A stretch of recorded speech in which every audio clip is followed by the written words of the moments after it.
ইয়াৰ বিশেষ আকৰ্ষণ যেন জুবিন দা দাদাৰ লগত ফটো উঠাৰ অনুভৱ ল'বলৈ সকলোৱে ইয়াতে ভিৰ কৰিছে। নমস্কাৰ বন্ধুসকল, আজি আমি গৈ আছোঁ দীপাৱলী বা কালী পূজাৰ মেলা চাবলৈ শ'লমাৰী কালী মন্দিৰলৈ। এয়া হৈছে ৰাতিৰ মাকৰি ফ্লাইঅভাৰৰ দৃশ্য আৰু আমি আহি পালোঁ এয়া শ'লমাৰী কালী মন্দিৰ। এয়া চাওক গেটখন কিমান ধুনীয়া লাগিছে। যদিও ইমান ধুনীয়াকৈ সজাইছে তথাপি মানুহৰ সমাগম যিমান হ'ব লাগিছিল সিমান হোৱা নাই। এইখন হৈছে মন্দিৰৰ মূল গেটখন। অন্য বছৰতকৈ এইবাৰ মানুহৰ সমাগম খুবেই কম, কাৰণ জুবিন দা আমাৰ মাজত নাই আৰু দাদাই যাতে সোনকালে ন্যায় পায় তাৰে কামনা কৰিছোঁ। আমি প্ৰথমে মন্দিৰত সেৱা কৰি আহোঁ। যিহেতু ভিতৰত ফটো ভিডিঅ' এলাও নাই গতিকে ভিতৰভাগ দেখুওৱা নাই। আৰু এনেকৈ প্ৰত্যেককে ইয়াৰ পৰা খিচাৰি বিলাই আছে। ষ্টেজত ইফালে নাম হৈ আছে। এই পূজাখন এইবাৰ ৩৭তম বাৰ্ষিক। ইয়াতে আমাৰ হিয়াৰ আমঠু জুবিন দাক ধুনীয়াকৈ ৰাখিছে, যেন জুবিন দা ইয়াতে উপস্থিত আছে তেনেকুৱা অনুভৱ হৈছে। কাষতে ইফালে তেখেতৰ শ্ৰদ্ধাঞ্জলিৰ ব্যৱস্থা কৰিছে।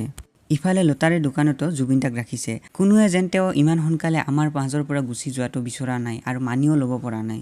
অলপ সময় মেলা চালোঁ, এতিয়া ঘৰলৈ যাওঁ আৰু আজিলৈ ইমানেই। নমস্কাৰ।